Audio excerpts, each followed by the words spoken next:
이번 설 명절에는 응급 환자가 지난해보다 30% 가까이 급감한 것으로 나타났습니다. 정부의 비상 대응 체제에 따라서 문을 연 병원이 많았고 지난해부터 응급실 자기 부담 비율이 올라간 것도 이유였는데요. 하지만 의료 현장에선 보다 장기적인 관점의 대책이 필요하다는 지적이 나옵니다. 서진석 기자의 보도입니다. 명절마다 우려됐던 응급실 의료 대란. 이번 설에는 응급실을 찾은 환자가 줄어든 것으로 나타났습니다.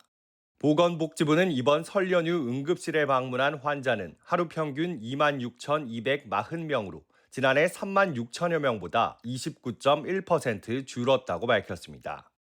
특히 경증, 비응급 환자가 줄었는데 이번 설엔 하루 평균 14,039명으로 전체 환자 가운데 53.5%를 차지했습니다. 지난 설 때 비응급 환자가 전체의 63.9%를 차지했던 것보다 10%포인트 넘게 줄어든 수치입니다.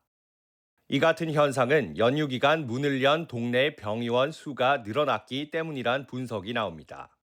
실제 작년 설 문을 연 의료기관은 3,643곳이었지만 올해는 14,600여 곳으로 4배 가까이 늘었습니다.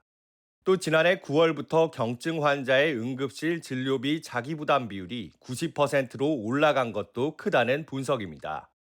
응급 전문가들은 명절 연휴 문을 연 병의원에 대한 지원과 연휴 기간 응급실 전문의 진찰료와 심폐소생술 등 응급 의료행위 수가 가산을 상시화해야 한다고 지적했습니다.